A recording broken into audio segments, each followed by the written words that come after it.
Bonne fin d'après-midi tout le monde, bienvenue à TVC l'été.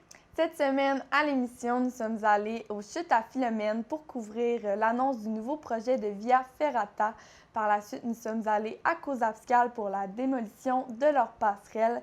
Nous nous sommes aussi entretenus avec Rosalie Alto qui travaille pour le club Blizzard de soccer d'Amqui. Nous sommes aussi allés couvrir la conférence de presse à Cédrico. Puis, nous sommes allés voir la représentation du documentaire de Christophe Moquin et Angélique Bouchard. Pour notre traditionnelle guerre des poutres, nous sommes allés à la cantine de Saint-Arcesius. Nous avons fait un Vox Pop au marché public pour parler d'achat local. Geneviève Gagné est venue nous parler de ses jardins. Et pour l'activité Quoi faire en fin de semaine, on vous réserve une belle surprise. On commence maintenant avec nos actualités matapédiennes. Bonne émission tout le monde!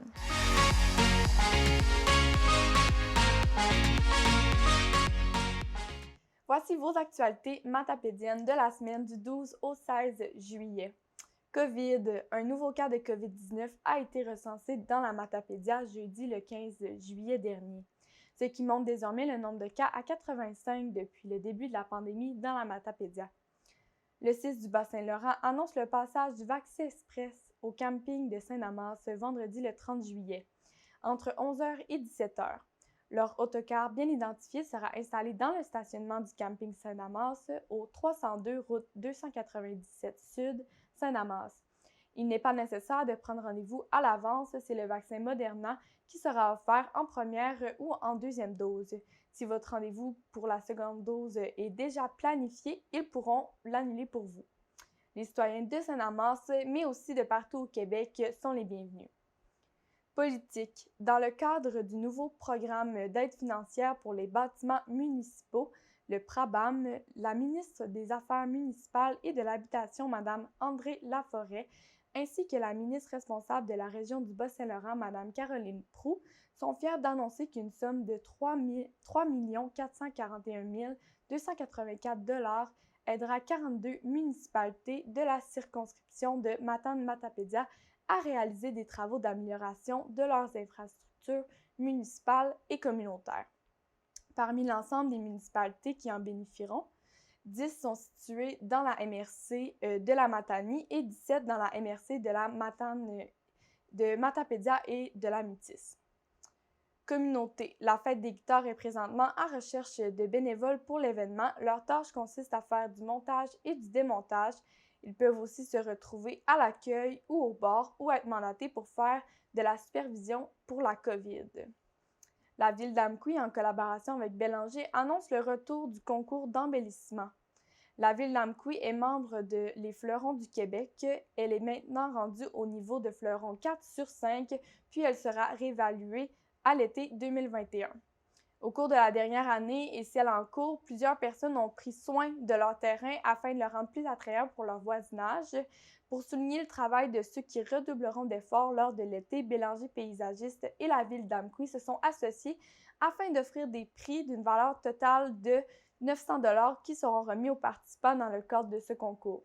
Le jury analysera les aménagements extérieurs en fonction de ces critères, la thématique et l'originalité, l'assemblage et l'utilisation de l'espace et le niveau d'entretien. Entre le 1er et le 31 juillet, les propriétaires d'une résidence privée située à Amqui pourront remplir un formulaire de participation et y joindre 3 photos de leur agencement. Voici les prix à gagner. Pour la première position, c'est un chèque cadeau de 500 $ chez Bélanger. En deuxième position, 300 $ chez Bélanger. Puis en troisième position, 100 $ en chèque cadeau de la Chambre des commerces de la MRC de la Matapédia. Pour voir les règlements ou vous inscrire, vous pouvez vous rendre directement à l'hôtel de ville d'Amqui ou sur le site www.amqui.ca. Le pont couvert qui relie la route 132 au chemin du rang A à Routierville est désormais rouvert. L'infrastructure fait partie du décor des Bas-Laurentiens et des Gaspésiens depuis 1931. Le 21 mai dernier, la fermeture du pont avait été requise. Les travaux ont été réalisés au coût de 60 000 $. Ce pont a été classé monument historique en 2009. Il y a 90 ans, ce pont avait été construit au coût modique de 13 000 $. De nouveaux bacs à légumes ont fait leur apparition au parc de la Pointe à Cozapscal. Ceux-ci sont gracieusement offerts par la table MADA de Cozapscal. Les récoltes de ces bacs sont disponibles pour toute la population de Cozap. La Vallée de la Framboise ont récemment participé à un concours international présenté à New York. Ils ont remporté une double médaille d'or avec le brochu, leur liqueur de framboise et cassis, l'or avec la douce Anna, une mistelle de framboise, l'argent avec le fabuleux, une mistelle de bleuet, et l'argent avec le matabétien, un vin de framboise. Ils ont aussi des nouveautés, une slush à la camerise et une à la cerise.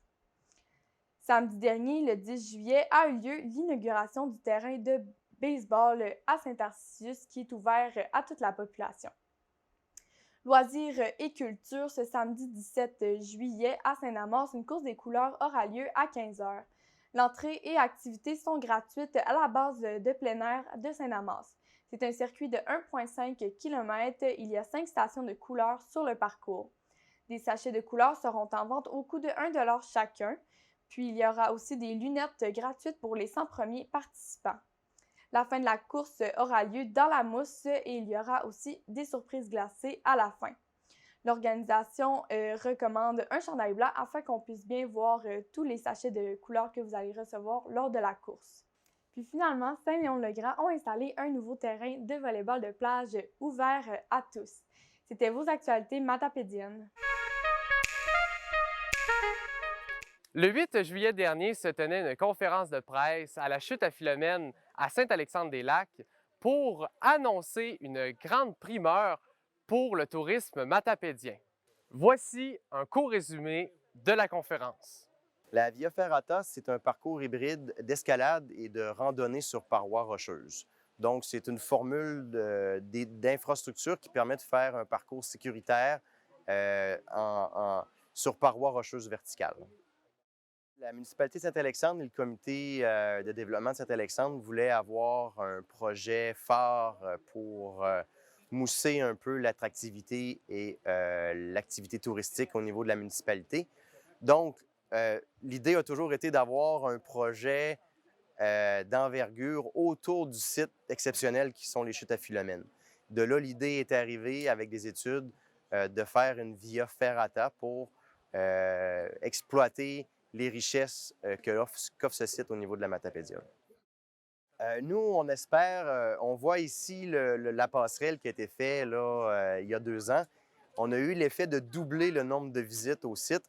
On espère redoubler l'achalandage autour du site avec l'ajout du complément de la Via Ferrata sur le site. Il n'y a toujours pas de date au lancement officiel de la Via Ferrata, mais les membres de l'organisation souhaitent une ouverture en 2022.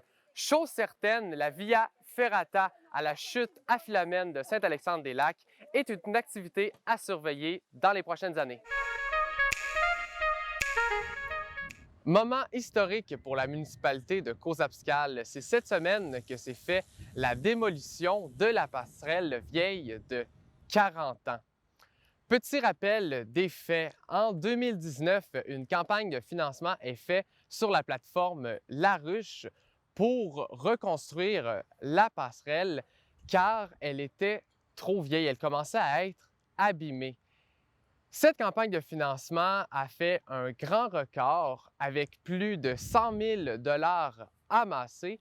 Ça se trouve à être la deuxième campagne de financement sur la plateforme la plus grosse au niveau provincial. Je tiens à dire que la nouvelle passerelle sera reconstruite au même emplacement, ici même, cet été. Présentement avec Rosalie Alto, coordinatrice du club de soccer Blizzard d'Amqui. Bonjour Rosalie, ça va bien? Bonjour Christo, bien toi? Très très bien. Aujourd'hui, tu es venue nous parler du club de soccer Oui. Blizzard. Depuis le début de la saison, il y a combien d'inscriptions environ? Est-ce que ça va bien? Environ une centaine, je dirais que c'est le double de l'année passée, donc ça va très bien. Ok, ouais. C'est une belle amélioration, oui. Puis, vous avez été à un tournoi à Rimouski dernièrement. C'était le Oui. premier tournoi de la saison. Peux-tu me parler un peu de ce tournoi-là? Comment les jeunes et les coachs, les entraîneurs ont vécu le tournoi? C'était une première expérience post-pandémie, même si Ouais. on est encore dedans. Je dirais que ça a bien été. C'est sûr que c'est plus un rassemblement. Donc, pour l'instant, c'est plus de se donner une avance pour le reste de la saison, puisqu'ils vont suivre les tournois et les résultats influent les autres. OK. Les équipes ont super bien performé. On a eu des belles surprises. On a eu des beaux commentaires des organisateurs. Nos coachs, pour une première expérience, ça a super bien été aussi. Donc, un beau point positif, ce tournoi-là. Quel genre de commentaires vous avez reçus? Des surprises surtout sur les résultats d'une de nos équipes qui a été, ma foi, très forte, je dirais, comparativement aux attentes. OK, ben tant mieux, tant mieux. Puis justement, la pandémie, tu as commencé à en parler un peu. Est-ce que Oui. ça a affecté les joueurs pour l'inscription ou pour leur performance? Je dirais que surtout l'année passée. Cette année, c'est beaucoup moins pire. Les premières semaines, les exercices étaient à 2 mètres, aucun Mhm. contact entre joueurs sauf les mini-matchs. On a eu plus de la misère avec les plus jeunes, mais c'est comprenable. On s'entend. Ouais, Mais honnêtement, ça a mieux été qu'on s'attendait. Ouais. OK. Puis, peux-tu développer un peu? Vous attendiez à quoi? Puis ça a été quoi finalement? On s'attendait à ce que ce soit plus compliqué de faire comprendre aux jeunes les mesures, plus Ah, compliqué pour ouais. l'inscription parce que tout le monde devait rentrer au même couloir, c'est encore le cas. Pour éviter que tout le monde rentre, on peut pas prendre de présence pour les registres, entre autres. Mhm. Finalement, les jeunes font ça comme des champions, ils rentrent à la bonne place, ils suivent les indications, ils écoutent. C'est parfait. Ben tant mieux, tant mieux. Puis là, la saison estivale est bien commencée. Comment ça s'annonce pour le reste de l'été, côté tournoi, côté pratique? Il nous reste encore peut-être la moitié de l'été. On a déjà la moitié de la saison de Mhm. fait déjà. 2 rassemblements en Ligue A, comme le premier était à Rimouski. Il nous en reste un à Matane, un à Rivière-du-Loup pour nos équipes U10 et plus. Et on essaye de trouver une option pour nos plus petits de U8 et U7. Puis ben, pourquoi vous avez toujours pas trouvé d'option? Parce que la Ligue A, il y avait juste le premier rassemblement qui incluait les plus jeunes. Donc, on essaie OK. de trouver un tournoi à côté pour qu'ils puissent jouer le plus de ballons possible. Justement, parlant des plus jeunes, il y a la relève, pour le terme technique, les U4 à U8, Oui. aussi appelé le volet initiation. Peux-tu me parler un peu de ce volet-là? Ça ressemble à quoi nos relèves cette année? C'est une très belle participation, je dirais. C'est sûr que ça va de mieux en mieux. Au début, c'était plus compliqué de jouer avec les ballons, de faire les exercices comme les entraîneurs le demandaient. Mais en ce moment, ça va super bien. On initie tranquillement, pas vite, les jeunes à la course, au saut, à ce moment-là de leur processus de développement. C'est beaucoup laisser jouer, OK. pas tant d'exercices techniques, beaucoup plus. Allez-y, il y a un ballon, faites-vous des passes. OK, fais-le plus comme ça. Ça va super bien. Apprendre l'environnement avant la technique. Oui, on a un super de bon développement pour le moment et on a beaucoup de belles surprises, de petites pépites dans notre club. Puis, dernière question, s'il y a des jeunes qui veulent s'inscrire, est-ce que c'est trop tard pour cette saison ou c'est encore possible? Non, c'est tout à fait possible de contacter par Facebook le Blizzard ou par courriel, téléphone, etc., etc. Puis oui, on prend encore des inscrits. On en a eu des nouveaux la semaine passée. On va probablement en avoir encore. Donc, si vous voulez, venez nous rejoindre. On va avoir bien du fun. Ben parfait. Alors, merci Rosalie. Ça fait plaisir. Je souhaite au club Bizarre une belle continuité dans sa période estivale. Merci. Puis merci beaucoup d'être venu parler avec nous aujourd'hui. Écoute, ça fait plaisir. C'est le 14 juillet dernier que se tenait une conférence de presse à Cédrico pour parler du manque de main-d'œuvre. Voici un petit résumé de la dite conférence. Nous, on en a parlé, on a fait des déclarations dernièrement concernant nos problèmes de main-d'œuvre. Mais avant que j'en parle, je vais parler un petit peu de Cédrico. Cédrico, on va avoir en avril prochain 45 ans d'histoire.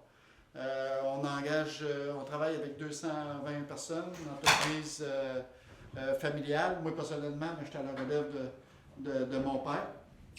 Et puis, depuis 2016, je dirais, on a senti beaucoup les problèmes de main-d'œuvre. On sentait qu'on était au bout de la main-d'œuvre. Et puis, là, à ce moment-là, on a commencé à travailler. On a dit, là, ça nous prendrait peut-être de la main-d'œuvre étrangère. On pensait que les choses allaient se calmer. Mais disons que les choses se sont accélérées avec l'arrivée de la pandémie.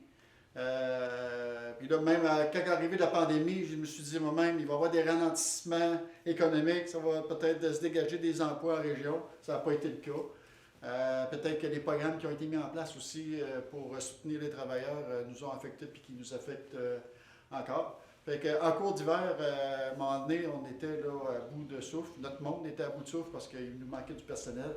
Puis c'était devenu les superviseurs qui occupaient des postes d'opérateurs ou des gens qui faisaient du surtemps. Fait qu'à un moment donné, il a fallu lever le pied sur notre troisième faction dans le cas de Cosefscat. Donc, j'ai bien entendu, je pense que vous avez bien compris que M. Bérubé, lorsqu'il m'a contacté, il fallait que ça bouge. Puis, on entend parler partout de la pénurie de main-d'œuvre. C'est la plus grosse usine à Cosefscat.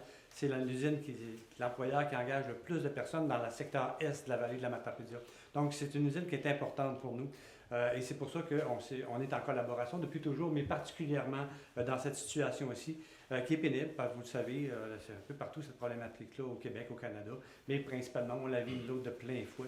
On le sait que c'est quelque chose qui nous touche. On le voyait poindre depuis longtemps, je pense, la pénurie de main-d'œuvre. Là, on s'aperçoit qu'on arrive face au précipice, puis nous, je pense qu'on en a parlé entre nous. Les municipalités ont un travail à faire, on va le faire. Les MRC ont un travail à faire, on va le faire. Je pense qu'on commence déjà à s'y adresser, puis on avait déjà des stratégies en place. Moi, personnellement, je m'attends que les deux paliers de gouvernement se posent cette question-là parce qu'on s'aperçoit qu'il y a l'occasion d'avoir un gros boom, un gros développement économique au Québec, au Canada, mais pour l'instant, ce qui nous pénalise, ce qui nous ralentit, c'est la pénurie de main-d'œuvre. Quand il y a eu d'autres crises, on a eu des crises du bois d'œuvre, on a eu des crises à un moment donné de mise aux normes des équipements, les paliers de gouvernement ont toujours été présents, mais je m'attends à avoir une réponse aussi forte des différents paliers pour venir répondre à cette demande-là. Du moins, je pense que la Réunion a aussi cet objectif-là. Nous, on va faire nos devoirs de notre côté. Je pense qu'on s'attend que les paliers aussi fassent la même chose. On est ici parce que c'est une usine qui est importante pour notre économie et on a tous un défi à relever. On s'est réunis assez rapidement, tous les acteurs, vous ne voyez pas ça souvent. Et rapidement, on voulait vous envoyer le message qu'il y a 40 emplois disponibles. C'est 20 à Cosefscat, 20 à Price. Des emplois intéressants avec la nouvelle technologie. Et on construit notre région. C'est vraiment une belle entreprise, une belle tradition familiale, celle des Bérubé. Et c'est vraiment une entreprise qui est pleine de défis. Moi, je suis venu ici la dernière fois, je pense que ça fait 3 ans. Il y a eu, Denis ne vous l'a pas dit, mais il y a eu 26 millions d'investissements, même plus que ça, pour moderniser l'entreprise, pour la rendre plus compétitive. C'est une source de fierté pour la Matapédia et la Métis. Alors, 2 pôles importants, aussi importants. Moi, je vais en profiter pour remercier Denis puis toute la direction de Cédrico, quand même, qui nous ont ralliés et qui sont très proactifs dans leur recherche de solutions pour le problème auquel ils font face. La pénurie de main-d'œuvre, qui était un problème avant la pandémie, qui l'est encore plus aujourd'hui pour plusieurs industries. C'est pas seulement l'industrie du bois, là, c'est partout. On le voit pour les restaurants, pour les hôteliers. C'est pas facile au Bas-Saint-Laurent et à Gaspésie. Mais ils font des efforts concrets pour aller chercher des nouvelles personnes, que ce soit des personnes qui sont déjà dans la région, des personnes qui sont dans les grands centres ou issues de l'immigration. Et le gouvernement fédéral a un travail à faire là-dedans, que ce soit pour diminuer les délais quand on embarque dans cette grosse démarche qui est la régionalisation de l'immigration ou d'aller chercher des personnes à l'étranger. Denis parlait du pourcentage qu'on peut avoir de personnes issues de l'immigration dans une entreprise. C'est pas très élevé. Et oui, c'est des emplois qui sont intéressants, compétitifs. Pascal parlait d'accès à la propriété. Et oui, c'est un avantage en région. On veut que les gens viennent nous voir, s'installent ici, s'intègrent, peu importe d'où ils viennent. Et il y a aussi au fédéral, les réunifications familiales, c'est super difficile. Il y a des délais également. Alors peut-être d'embaucher plus de ressources à ces différents ministères pour réduire les délais, pour faire en sorte que si on a un travailleur qui est intéressé à venir s'installer ici, mais que sa conjointe est encore à l'étranger, de faciliter ces processus-là. Alors, c'est des dossiers sur lesquels on travaille activement. Moi, je pense qu'effectivement, il faut regarder pour la région. Quand on parle de Cédrico, c'est un joyau au niveau de la région, au niveau économique, c'est une importance capitale. Mais je pense aussi aux autres entreprises, Denis en a fait allusion pendant son allocution, qui vivent aussi cette situation-là. Avant la pandémie, on parlait de rareté, mais aujourd'hui, on est carrément dans le manque de main-d'œuvre. Je pense qu'effectivement, on s'attend tous à ce qu'il y ait une stratégie qui soit élaborée. On parle que la pandémie, il faut faire de la relance économique, mais à quel prix? Parce que de la relance économique, ça prend de la main-d'œuvre pour pouvoir aussi la refaire. Donc, on s'attend à ce qu'il y ait des stratégies qui soient effectivement mises en place pour ça. Il y a eu beaucoup d'aide à nos entreprises pendant la pandémie, puis en sortie de pandémie, mais là, il faut regarder, c'est peut-être pas de l'aide financière à ce moment-ci, mais des stratégies très pointues là, qu'il faudra mettre en place. Du côté de la MRC, évidemment, nous, on travaille depuis un certain temps. On a une ressource aussi qui travaille beaucoup avec nos gens, qui soient issus de l'immigration ou tout simplement d'autres régions qui viennent s'établir dans la région pour faciliter leur intégration, pour aussi, parce qu'au-delà de, quand ils travaillent, ces gens-là, il y a une vie au travail, mais il y a une vie à l'extérieur du travail aussi. Donc, l'importance de l'intégration, puis je dirais, de se faire une vie sur le territoire. Donc, on essaie d'accompagner ça, on essaie de mettre des stratégies aussi en place. Donc, je pense qu'on peut poursuivre dans cette lancée-là. Le 14 juillet dernier avait lieu la représentation à la salle Jean Cossette du documentaire Le souffle de notre culture, co-réalisé par Angélique Bouchard et mon co-animateur Christophe Moquin. Salut Christophe. Salut. Ça va bien? Oui, très bien. Comment s'est passée ta réalisation? Ma réalisation, ça c'est quand même... La réalisation du film s'est quand même bien passée. C'est sûr, j'ai eu un petit stress au début parce que c'est la première fois que j'expérimentais le documentaire. Donc, je suis vraiment parti sur un trip d'écouter beaucoup trop de documentaires, un peu dans le style de celui que j'ai présenté ce soir.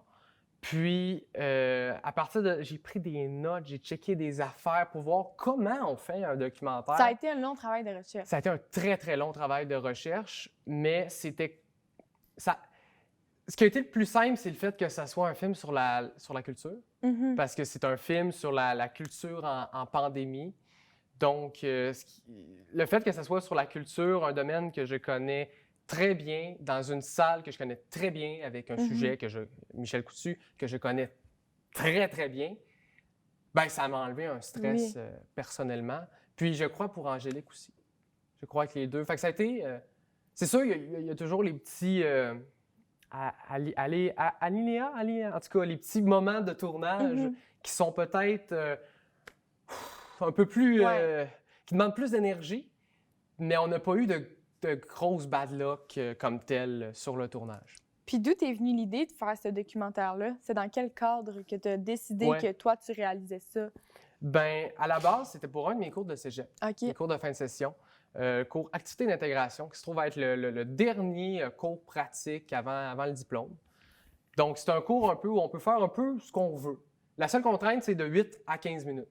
Sinon, tu peux faire de la fiction, du documentaire, de l'expérimental, de l'animation, mixer des trucs. C'est vraiment fais ce que tu veux dans ce que tu as appris dans les 3 dernières sessions. Donc, c'est Angélique qui m'est arrivée avec l'idée de faire un documentaire. Moi, j'étais plus dans la fiction documentaire à ce moment-là. Tu sais, je m'approchais du documentaire dans ma tête, mais j'étais encore un peu dans un trip de fiction. Mais c'est ça qu'elle m'a dit, un documentaire, ça pourrait être le fun. En plus, en pandémie, veut pas, c'est plus simple de faire du documentaire. Oui. Parce que, par exemple, en fiction, là, tu vas faire une romance entre 2 personnages, il faut que tu trouves un couple qui sont capables d'acter. Parce que sinon, personne ne va y croire à ton histoire de romance. Tu sais. Tandis que le documentaire, c'est capter le réel, donc... Capter le réel en pandémie, ça se fait. Donc, on s'est déjà en partant, on s'est dit, on va parler de la pandémie. Parce que c'est plus simple, c'est ça qui se passe. On a tourné en mars, c'était ça qui se passait, c'est encore ça qui se passait, la fameuse pandémie. Mais là, on s'est dit, comment qu'on en parle? Parce que tout le monde en a parlé, de la pandémie, de long en large. Alors, à force de checker tout ce que les gens disaient sur la pandémie, que ce soit dans les médias traditionnels, les médias sociaux, ou juste 2 personnes qui jasent, on a réalisé qu'il n'y a pas grand monde qui parlait de la culture. Il n'y a pas grand monde qui parlait de la culture en pandémie. Puis, on trouvait ça pas grave, mais on trouvait ça triste parce que la culture aussi en a arraché. On en a beaucoup arraché. Puis, c'est de ça qu'on parle dans le film. Comment la culture a eu des misères pendant la pandémie. Donc c'est pas mal pour ça qu'on a voulu faire ce film-là. C'est un long résumé, mais c'est ça. C'est pas mal ça. Puis pourquoi tu tenais à faire une réalisation en salle? Tu veux dire en salle? Une reproduction, dans le fond, du film. Pourquoi le présenter dans une salle de spectacle? Bien, premièrement, parce que écouter un film sur son ordi versus écouter un film en salle, c'est complètement différent. Moi, je suis quelqu'un qui prône les salles de cinéma, les salles de spectacle pour regarder des films. Je trouve que c'est très important parce que tu as le meilleur son, Ouais. tu as la meilleure ambiance. Puis il y a aussi le fait que c'est ça l'activité. Ce que tu fais, c'est écouter un film. Pas écouter un film puis prendre tes messages. Non, non. Écouter un film. Ton téléphone est éteint, puis pendant 15 minutes, 30 minutes, 1 heure, 2 heures, ce que tu fais, c'est aller t'installer dans une salle sombre puis écouter un film. Fait que moi, quand je fais un film de cette envergure-là, je trouve ça important d'aller le présenter à des gens. Parce que je me dis, je veux qu'il y ait des gens, s'ils veulent écouter le film, qu'ils aient la chance de l'écouter dans la meilleure qualité possible, des meilleurs moyens. Ils s'installent tranquille puis ils écoutent le film. Puis ça, c'est très important. Puis pourquoi dans la salle? Ouais. Ben ça, c'est pour 2 raisons. Premièrement, ben c'est grâce à Michel que je remercie tellement, qui a juste fait bon, ben là, on fait un film sur la salle. Ça serait le fun de le présenter. Parce que c'est la 2e fois que je présente un film ici. Ouais. Ça serait le fun de le présenter. Fait que ce qu'on a fait, c'est que je suis allé m'installer ici même dans la salle en fin mai, début juin. Puis on a écouté le film. Puis après ça, il a fait OK, on le présente. Je ne sais pas quand, mais on le présente. On l'a présenté cette semaine. Puis la 2e raison, c'est que je trouve que c'est symbolique. Ouais. On fait un film sur la salle Jean Cossette. On fait un film comment la salle Jean Cossette en a arraché. Comment casser, retrousser les manches. Fait que de le présenter aux Matapédiens dans leur salle de spectacle, je trouvais ça important. Puis, quelle a été la réaction du public? Comment s'est passée ta représentation Ça ce soir? a super bien été. Ouais. Ça a super bien Satisfait? été. Je suis très satisfait de la représentation, comme toujours. Surtout qu'en ce moment, je t'en manque du public. Ouais. J'en demande du public, j'en veux du public. Donc là, qu'il y a des gens qui ont pris la peine de se déplacer pour venir voir 12 minutes de film dans une salle, puis qui étaient contents, les gens qui me posaient des questions, on a ri, on a vraiment eu du fun. À la fin, comme je le dis en blague, je me sens d'une conférence. C'est J'avais vrai, l'air d'une conférence c'est à la fin, mais j'ai vraiment eu le fun, puis j'aime parler de cinéma. J'aime beaucoup, oui. je suis un grand passionné de cinéma, j'en mange du cinéma. Donc de pouvoir en parler à des gens, comment on a fait tel type de plan, comment ci, comment ça, j'en ai besoin. Donc, j'ai vraiment aimé, puis le public était réceptif, puis ils ont bien aimé le film, puis j'ai eu des bons commentaires après. Donc, non, aucune déception. Un peu de stress au début, Oui. mais aucune déception. Ben c'est toujours normal. Puis, pour ceux qui n'étaient pas là ce soir, est-ce que ton film va être disponible sur d'autres plateformes ou est-ce qu'ils vont pouvoir le retrouver exactement? Il va être disponible, même qu'il va être disponible très bientôt. Parce que après TVC l'été, ça va sortir sur ma chaîne YouTube à 6h15. Parfait. Donc, sur ma chaîne YouTube, Christophe Moquin à 6h15, juste après TVC l'été. Donc, vendredi, le 16 juillet. C'est ça, exactement. Direct après l'émission. Donc, les gens vont pouvoir écouter ça sur YouTube. Ça va être diffusé en première, c'est comme ça que ça s'appelle. C'est comme si c'était un live. Mais après ça, la vidéo va être là à vie, donc vous pouvez aller l'écouter n'importe où. Si vous aimez le film, partagez-le, parlez-en le plus possible. Il faut qu'il y ait du monde qui voit ce film-là. Je pense que ce film-là, pour moi et Angélique, en tout cas pour moi, je ne vais pas parler pour Angélique, mais pour moi, c'est sans doute mon film que je trouve le plus essentiel. Je trouve que c'est un sujet qu'on devait parler, puis je pense qu'on en a bien parlé. Oui. Je pense qu'on a bien amené ce qu'on voulait amener. Donc, partagez ça le plus possible, qu'il y ait le plus de monde qui voit ce film-là. Ben, merci beaucoup, Christo, pour cette entrevue. Ben, merci. On se revoit dans d'autres topos. Oui, on se revoit tantôt. On se revoit tantôt.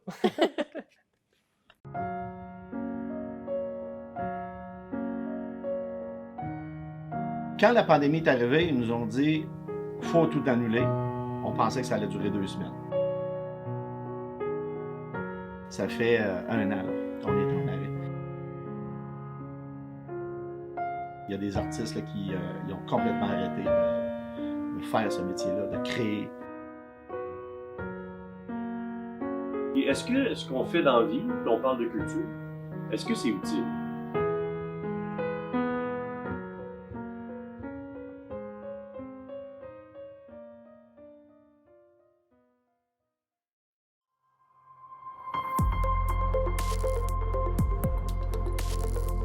connaître ce qui se passe chez vous dans la vallée de la Matapédia. TVC Matapédia, on s'y retrouve partout.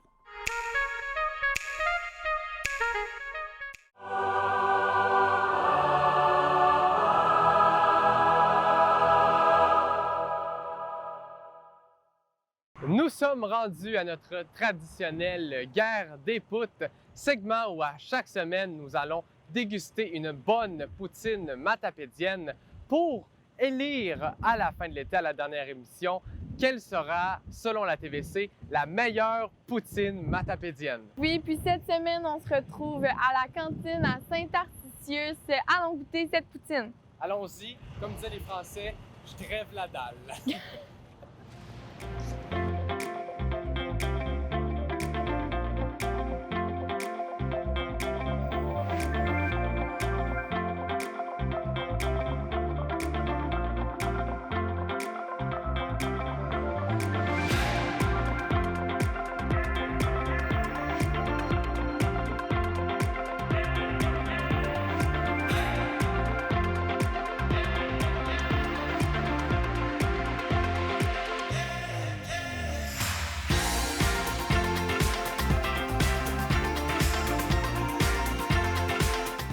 Pour ce qui est des ingrédients, le fromage provient de chez Natrel et les frites sont cuites dans la graisse liquide.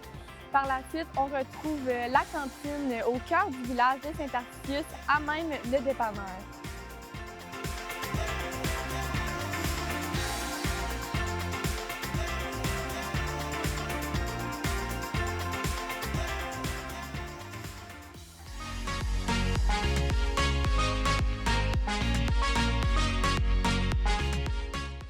On se retrouve aujourd'hui au marché public à Amqui, puis on est venu faire un Vox Pop pour sonder la population, pour savoir pourquoi est-ce que c'est important pour eux d'acheter local. Pourquoi c'est important pour vous d'acheter local? C'est pour encourager nos artisans, nos gens qui développent le marché qu'on a ici, là. Bien, c'est pour l'économie locale parce que l'argent qu'on dépense ici va rester ici au lieu d'acheter des fraises des États-Unis. Cet argent-là, on ne la reverra pas, alors qu'ici, ben, l'argent qu'on dépense ici va être réinvesti ici. Bien, je pense que c'est une belle place pour encourager là, tous les artisans ou ben non, les producteurs qui sont ici dans le coin, dans la vallée. C'est un regroupement en fin de compte tout en même temps, un petit boost là, qui dure 3 heures, fait que c'est le fun. Aujourd'hui, il y a eu beaucoup de monde. Fait que c'est vraiment important d'encourager local. Les gens ils se forcent beaucoup pour produire des choses de qualité, des produits de qualité. Fait que faire profiter les gens là, de la vallée ici. Ben, je pense que c'est comme une forme de communion. Puis ça n'a pas rapport avec la religion, la communion, mais c'est que moi, quand je produis des choses dans mon jardin, j'ai des employés qui sont des amis de mon jardin et j'ai des clients qui sont des amis de mon jardin. C'est ça, consommer local, c'est consommer avec les gens qui sont autour de nous.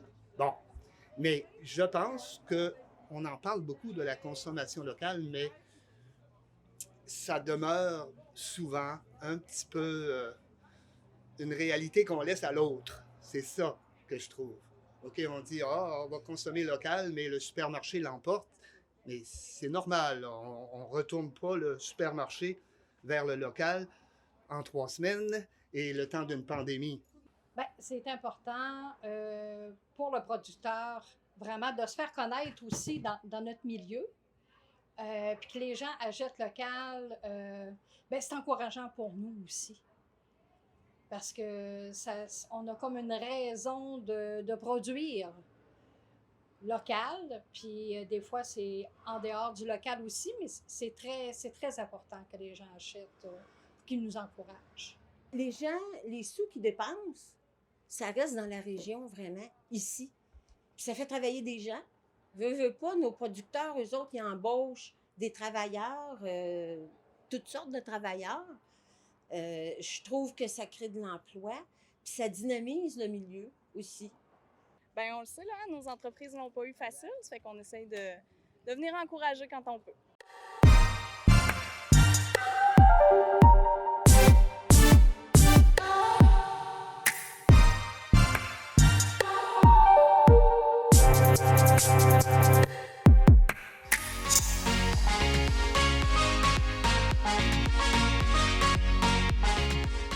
Présentement avec Geneviève Gagné, propriétaire d'un jardin privé depuis déjà maintenant 7 ans. Ouais. Bonjour Geneviève, ça va bien? Oui, toi? Très bien. Aujourd'hui, ça va être une entrevue extrêmement décontractée, car pour les derniers qui sont pas au courant, Geneviève, c'est ma belle-mère en fait. Et on est dans sa cour à lui aussi. Exactement. Donc, ça va être très, très chill comme entrevue. Geneviève, ça fait déjà 7 ans que tu as ton jardin. Comment ça a commencé, cette histoire-là? Ben, ça a commencé, moi, j'ai toujours eu des fleurs. Ici, à Sainte-Florence, ça fait 13 ans que je demeure ici. Ben, ça va faire 13 ans au mois d'août. Puis, dans le fond, je faisais des fleurs, j'avais des méga plates-bandes, des fleurs partout. Puis là, ma mère, elle me disait, mais pourquoi tu ne fais pas pousser des légumes à la place? Pourquoi tu ne fais pas un jardin? Là, je lui répondais, écoute, maman, moi, je m'occupe de mes plates-bandes au printemps. Tu sais, quand il n'y a pas de bébites, parce que j'aime vraiment pas les bébites. Fait que je m'occupe de mon jardin à ce moment-là, de mes plates-bandes. Puis après ça, je les regarde pousser. Puis c'est correct, tu sais. Fait que, ça te convient à ce moment-là? Oui, ça me convenait. Puis là, après ça, ben, tu sais, l'année que j'ai déménagé ici, là, c'était la folie, là. J'avais fait des semis à plus savoir quoi en faire, des fleurs, tout plein d'affaires là, que j'avais plantées. Ben, c'était juste des fleurs, parce que dans ce temps-là, c'était des fleurs. Mais j'avais pas été jusqu'au bout de cette folie-là. Fait que je n'étais pas assez renseignée, pas assez de temps aussi pour faire le repiquage, tout ça. Fait que j'avais perdu pas mal le lot. Puis, tu sais, je m'étais équipée parce que quand je passe sur quelque chose, je pars pas après. Je m'étais acheté un tapis chauffant, des petites mini-serres, des serres sur pied, en tout cas, plein de choses. Puis, écoute, j'avais mis ça de côté. Vraiment, là, faire des semis, c'était pas pour moi. C'était vraiment pas pour moi. Non, vraiment pas. Puis là, ben, c'est ça. À un moment donné, j'ai décidé. Mon père m'a dit, écoute, on va t'aider, on va venir bêcher. Puis mon père va venir avec son rotoculteur, puis tout ça. Puis là, ben, j'ai dit, ben pourquoi pas? Puis là, j'ai essayé, puis j'ai aimé ça. Puis d'année en année, j'ai agrandi. Puis depuis que ton père est dans ma vie, j'ai encore plus agrandi. Et puis, maintenant, mes parents m'avaient offert une serre, parce que je m'étais beaucoup occupée d'eux, une petite serre, là, vraiment pas très grande. Puis après ça, on a fait 2 serres à partir de garage Tempo, tout ça. Puis, c'est ça, ça en a grandi à chaque année, mais là, je suis pas sûre qu'on va pouvoir agrandir l'année prochaine. Il n'y a plus de place. On essaye de tout à des nouveaux. Puis, dans le fond, avec la pandémie, ben là, j'ai eu le goût de réessayer des semis parce que j'étais à la maison. Fait que l'année passée, j'ai réessayé des semis. Et là, je prenais mon temps, puis je me suis bien informée, puis j'ai bien repiqué. Fait que j'ai vraiment eu des belles réussites. Fait que cette année, je l'ai refait encore. OK. Puis, tu le disais, c'est un très, très grand jardin. Qu'est-ce qu'on y retrouve dans ce jardin-là? On y retrouve de tout. C'est sûr qu'on retrouve surtout des choses qu'on va aimer manger la famille. On plante notre ail à l'automne, parce que ceux qui ne savent pas, l'ail, il faut la planter au mois d'octobre pour la récolter à peu près dans 2-3... Non, là, j'ai récolté ma fleur d'ail hier soir. Puis d'habitude, c'est début août, mi-août. Mais là, on est comme 2 semaines en avance cette année. Oui, vraiment, surtout. On est pas mal 2 semaines en avance. Fait que c'est ça. Bon, il y a de l'ail, il y a de la pomme de terre, tu sais, des choses qu'on va acheter à l'épicerie puis qu'on a besoin de base. J'ai du chou, j'ai des carottes, bien sûr. Des carottes, des oignons, beaucoup d'oignons aussi. Après ça, dans les serres, surtout, on va retrouver de la tomate. Puis je me souviens pas, là, mais je pense que j'ai 14 variétés de tomates. OK, quand même. J'ai vraiment voulu essayer des choses. Ça, moi, essayer et faire découvrir aux gens. Je sais pas c'est quoi cette maladie-là que j'ai, là, de vouloir vraiment... Quand je trouve de quoi je veux absolument... Ça doit aller avec l'enseignement. Tu sais, dans le fond, je montre aux élèves, je montre aux jeunes ma passion à des arts. Puis c'est peut-être la même chose pour le jardinage. Tu sais, quand je découvre de quoi je veux le faire connaître aux gens, je veux leur faire découvrir, je veux leur faire goûter. OK. Fait que, c'est ça. Fait que là, après ça, il y a du zucchini, des cocombes. Des cocombes, encore là, je suis allée dans des variétés un peu farfelues, les poivrons, des piments. Un peu tout ce qu'on trouve dans un jardin. Là, j'essaie de regarder un peu en arrière de moi pour trouver quelque chose. J'ai essayé de nouveautés cette année du panais. J'avais jamais fait de panais. Fait que là, j'ai essayé ça. J'ai de la gourgane depuis 2 ans. Cette année, j'ai essayé des edamame. Vu qu'on commence à manger des Pokéballs, fait qu'on dit, ben là, on va les essayer dans le jardin. Là. Donc, c'est tout le temps de la nouveauté. C'est tout le temps de la nouveauté. Dans les radis, cette année, j'avais des radis violets, qui étaient délicieux d'ailleurs. Puis là, je vais planter, j'avais pensé le faire aujourd'hui, mais j'ai fait beaucoup le taxi, fait que j'ai manqué de temps. C'est ça, une grosse famille. Puis, dans le fond, j'ai 2 sortes de radis d'hiver qu'on appelle, qui sont à planter vers le 15 juillet. Vers la mi-juillet, dans le fond. Pour être récolté à l'automne. À l'automne, puis dans le froid même. Puis OK. il y a beaucoup de choses, tu sais, il y a tellement de choses à apprendre, comme les panais. Les gens vont dire, ah, j'aime pas ça le panais, mais plus que tu vas le laisser après quelques gelées, ben, il va avoir un goût qui va être encore plus délicat. Le kale, la même affaire. Ouais, j'ai du kale aussi. Le kale, ben, si tu lui laisses prendre une coupe de gelée, il va être moins âcre, il va être moins amer comme goût. C'est toutes des choses comme ça qu'on apprend en lisant, en faisant des tests. J'aime beaucoup ça parce qu'on essaie des choses, puis au pire, on dit, bon, ça n'a pas marché cette année, ça, on fera d'autres choses. Tu sais, on essaiera d'autres choses. L'an prochain, on fera autrement. Puis c'est quoi les bienfaits d'avoir son propre jardin? Bien, d'avoir son propre jardin, c'est d'essayer de viser l'autosuffisance alimentaire, d'essayer d'avoir le moins de choses à aller chercher à l'épicerie.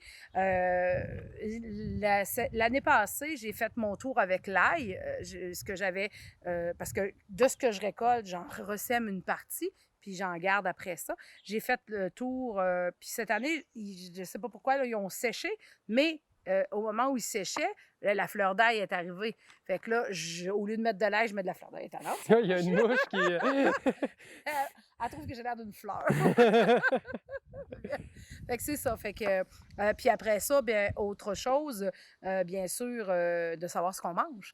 Tu sais ce que tu as mis dans ton jardin, tu sais que tu vas manger du bio. Ouais.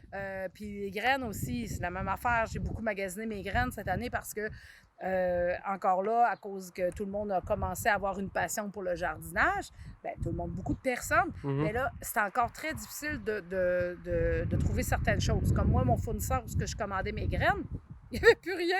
Au moment où je voulais commander, bien, je m'étais dit, il me reste du temps, mais finalement, j'étais un petit peu en retard. Là. Février, c'était trop tard. On voit que c'est quelque chose qui commence vraiment à se démocratiser dans Matapédia. Oui, j'entendais aussi dans une émission de radio il y a quelques semaines, avant, jardiner, c'était mal vu. C'était ceux qui jardinaient, là, c'était bof. Puis là, maintenant, c'est rendu in de jardiner. Mais pourquoi ça serait mal vu? Ben, je sais pas. Je sais pas pourquoi les gens trouvaient ça, mais tu sais, juste les jeunes, là, tu leur parles de jardinage, tu perds ton temps à t'occuper, arracher des mauvaises herbes, tout ça. Fait que c'est peut-être un peu ça, peut-être associé aussi avec le grano, tu sais, les gens qui sont trop bio, qui sont trop... Mais le végétarisme est rendu à la mode, le végétalisme, le vegan. Fait que tout ça, je pense que ça s'enchaîne, c'est comme une roue. Il doit aussi avoir récemment avec le consommer local, puis tout ça, ça a dû avoir une bonne influence dans le monde du jardinage. Oui, c'est ça. Puis, tu sais, c'est ça, consommer local. Puis aussi, quand j'avais été, il y avait eu une conférence il y a 2 ans, justement sur, ben mange quand c'est prêt. Mange pas des fraises en janvier. Les fraises, c'est au mois de juillet qu'elles sont à son meilleur. Mange-les là. Puis, tu sais, c'est un peu ça aussi que les gens, il y a le local, mais il y a aussi quand c'est le temps. Puis, tu sais, essaie de faire des conserves aussi, c'est une autre chose que tu peux prolonger ta saison en faisant des conserves, parce que si tu conserves de la bonne manière tes légumes, tu n'auras aucune perte de vitamines, puis de nutriments, puis tout ça. Là. Puis là, on vient de parler des avantages, mais il y a toujours dans n'importe quel projet, il y a toujours une petite partie grise. Ouais. C'est jamais totalement blanc. C'est quoi les inconvénients, les embûches peut-être? Les inconvénients, c'est sûr qu'il y en a. Écoute, moi, je te dirais pas de passer du temps. Parce que quand je suis dans mon jardin ou que j'étais dans mes semis, ce printemps, si je m'évade, j'oublie tout. Là. Puis, tu sais, des fois, là, bon, on a qui disent « Ah, c'est pas le fun de ramasser de la roche. » Moi, je les ramasse puis je les pitche au bout de mes bras. C'est comme un défoulement en même temps aussi. Puis les bébés à patates, c'est la même affaire. Je les écrase! C'est comme... À quelque part, de là-dessus, j'ai quand même un bienfait qui sort, mais c'est de ne pas pouvoir s'éloigner de la maison. Ouais. Ça, c'est vraiment la chose avec les animaux aussi, parce qu'on a des petits animaux aussi. C'est vraiment la chose que je trouve le plus dommage. C'est sûr que là, ton père est en train de regarder pour un système d'irrigation, puis tout ça. qui va peut-être faire qu'on va pouvoir s'éloigner parce que ça va s'arroser tout seul. Mais pour l'instant, là, de dire, ben là, il faut que j'arrose la serre, entre autres. Bon, s'il pleut, là, tu dis, bon, là, je pars, il a mouillé entre les jours, ça devrait être pas si pire. Mais la serre, elle s'arrose pas. C'est pour ça que la deuxième serre qu'on a faite cette année, on l'a faite ouverte sur le dessus pour que la pluie entre à l'intérieur et qu'elle s'arrose. Fait que c'est juste quand que ça fait plusieurs jours qu'il n'y a pas plu que là, il faut que j'aille la voir puis arroser. Puis sinon, j'ai été surprise parce que, encore ça, c'est un test, comme bien d'autres choses que je vais tester. Puis j'avais planté comme 2-3 semaines, même, je pense, la première serre. Puis j'ai mis presque la même chose dans l'autre serre au niveau les tomates, les poivrons, parce que ça cohabite bien ensemble. Fait que j'ai mis ça, puis là, maintenant, ils ont dépassé. Ils sont rendus à la même grosseur et presque sur le bord de dépasser. Vu que c'est des fenêtres, je pense qu'on a mis des fenêtres de plastique, je pense que ça fait que la chaleur est encore plus là. Puis, tu sais, tantôt, je parlais de jardinage. Une chose que j'ai essayé aussi cette année, c'est justement le compagnonnage. Tu sais, de voir le compagnonnage, pardon. De voir quels légumes... Tu sais, il y en a qui se nuisent. Il y en a que, si tu le plantes à côté, là, ben, soit qu'il va aller chercher trop d'azote dans le sol, puis les deux n'ont besoin, puis là, il y en a un des deux qui va trop, ou sinon, un va faire de l'ombre à l'autre, ou un autre va attirer les bébites, puis ces bébites-là vont rentrer sur tes... Fait que j'ai été beaucoup cette année dans ma... Parce qu'il faut toujours aussi que tu fasses une rotation. Tu peux pas planter tes haricots 2 années dessus. Tu peux, mais tu n'auras pas un aussi bon rendement. C'est toujours mieux de faire une rotation. Dans ta culture. C'est la même chose pour nos agriculteurs. Dans leur champ, c'est rare qu'ils vont planter la même chose 2 années de suite. Là. Ils vont faire une jachère à un moment donné, comme le sol tombe en repos une année. Chercher, parce que tu peux l'épuiser, ton sol. Si tu lui en demandes trop et tu ne lui donnes pas de nourriture, si tu ne fais pas ton compost, ben, tu peux l'acheter. Mais si tu fais ton compost, c'est encore mieux parce que tu retournes à la terre ce que la terre t'a donné. Fait que si tu la nourris pas, ta terre, ben, à un moment donné, elle ne te donnera pas de rendement. Si tu lui donnes de l'amour, elle va te donner des légumes. C'est ça. Puis, mais à date, en tout cas, le compagnonnage, ça marche super bien. Là. J'ai eu des bons résultats. Comme tu vas avoir des problèmes avec la mouche de la carotte et la mouche d'oignon, mais si tu les plantes à côté, ces deux-là, ben, ils vont, comme les deux n'aiment pas l'odeur de l'autre, fait que souvent, ça va éliminer une partie de cette problématique-là. Puis, pour finir, tu as déjà donné quelques conseils durant l'entrevue. Pour les gens qui voudraient commencer un jardin, ce serait quoi les conseils que tu donnerais? De ne pas commencer trop gros. Hein? De ne pas faire 338 comme j'avais cette année. Mais c'est tous les... tu vas lire les blogs, tu vas lire n'importe quoi, puis ils vont tout le temps dire de ne pas commencer trop gros. Puis d'y aller avec ce que tu as comme espace.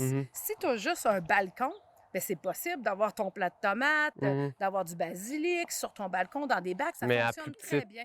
Échelle. Oui, plus petite échelle. Puis, tu sais, si tu veux partir tes semis, parce que c'est toujours beaucoup un paquet de graines, bien, il y en a qui font des échanges de graines aussi. Tu sais, bon, vous êtes 2-3 amis qui veulent faire du jardinage, bien, achetez-vous un paquet de tomates, un paquet de fèves, puis vous mélangez. Fait que là, déjà là, ça va vous coûter beaucoup moins cher. Vous ne serez pas pris à en faire trop.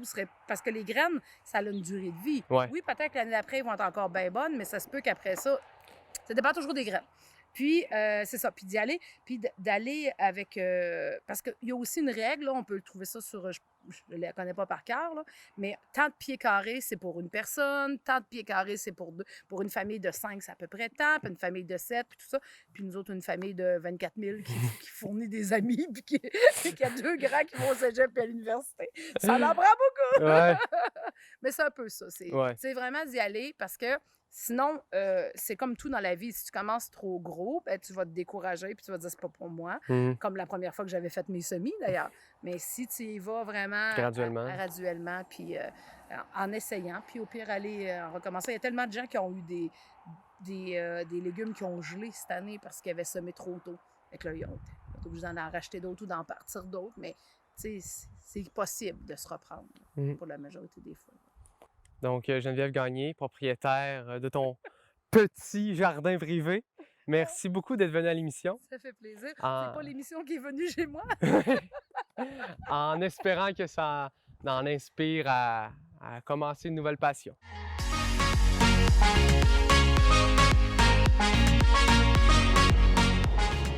Nous sommes rendus au segment « Quoi faire en fin de semaine ». En essayant de trouver des activités, on a réalisé que généralement, dans les topos qu'on va faire en fin de semaine, on vous présente des activités extérieures. Et on a rencontré un premier problème qui est, ça se peut qu'il pleut des fois dans la Matapédia, il fait beau souvent, mais des fois, il mouille. Donc, on s'est dit, pourquoi pas présenter des activités intérieures? On n'en a pas présenté beaucoup à l'émission. Bon, là, je sais, on a pris une journée où il fait très beau. Mais avec la magie du montage, on peut penser qu'il pleut à verse. Pour ce topo, on a décidé de faire les choses en grand. On vous a gâtés. On ne vous présente pas une activité, mais bien 7. Alors, commençons tout de suite. Allons à la première activité. Pour tout amateur de lecture de livres, il y a la bibliothèque Madeleine Gagnon d'Amqui, ou aussi ça peut être très intéressant si vous voulez faire de la recherche Internet de façon tranquille. Je vais vous dire les heures d'ouverture. Prenez note. Le lundi et mardi, c'est de 13h30 à 17h, ainsi que de 18h30 à 20h. Le mercredi, c'est de 10h à 11h30, 13h à 17h et 18h30 à 20h. Les jeudis et vendredis, c'est de 13h à 17h. Et les samedis et dimanches, c'est fermé. Un bon endroit pour s'instruire côté littéraire. On continue. La piscine municipale d'Amqui, l'endroit idéal pour se baigner et sentir la bonne odeur de chlore. Donc, prenez note, c'est le moment de prendre note. Les bains libres, il y en a à tous les jours. Pour les 5 à 14 ans, c'est 1,75 $. Pour les 15 à 17 ans, c'est 2,25 $. Pour les 18 à 64 ans, c'est 2,75 $. Et pour les 4 ans et moins et les 65 ans et plus, c'est gratuit. Pour ce qui est des horaires des bains libres, tout est sur le site Internet de la ville d'Amqui. Là, j'ai une piscine derrière moi, mais j'ai pas de maillot. Sinon, je vous jure que j'aurais sauté. C'est tout. Ça me déçoit un peu. Passons à la prochaine activité. Si vous êtes amateur de culture, il y a l'incontournable Diffusion Mordicus qui se situe à la salle Jean Cossette d'Amqui. Voici quelques spectacles de la programmation estivale. Caïn le 23 et 24 juillet, Philippe Bande le 27 juillet, Ariane Roy le 1er août, Laurent Jalbert le 6 août et plusieurs autres. On parle d'une vingtaine de spectacles seulement cet été. Pour plus d'informations, allez visiter le diffusionmordicus.ca. On passe à la prochaine activité. Ah, les belles salsons de cinéma. Sans doute une des meilleures activités à faire quand il pleut. Et il y a plein de bons films qui arrivent dès aujourd'hui, vendredi, le 16. On parle de Black Widow, le dernier Marvel qui est encore à l'affiche, Space Jam 2 qui arrive à l'affiche et un film québécois, Guide de la famille parfaite. Pour voir les horaires de projection, vous n'avez qu'à aller sur la page Facebook du cinéma Figaro. Bon, c'est bien le fun tout ça, mais on a d'autres activités qui nous attendent. Le site patrimonial de pêche Matamadja, un endroit parfait pour découvrir l'histoire de la pêche au saumon dans la Matapédia.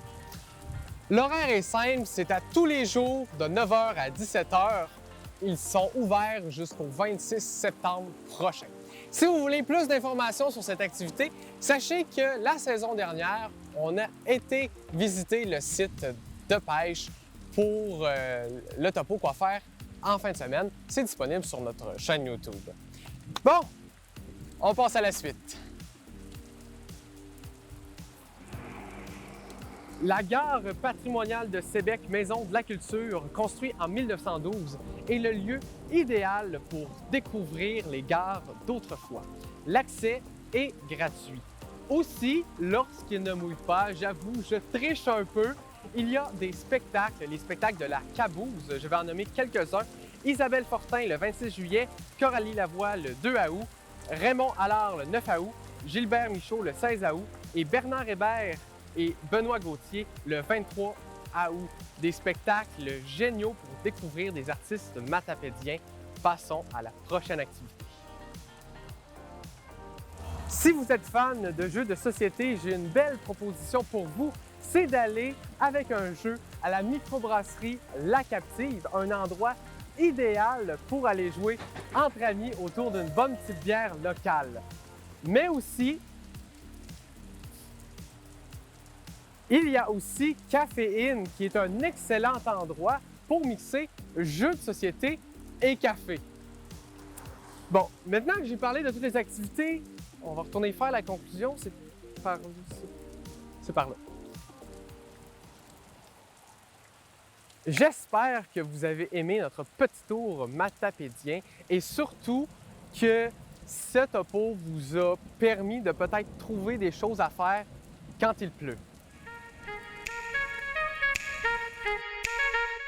C'est malheureusement la fin de l'émission. Merci à tous d'avoir écouté.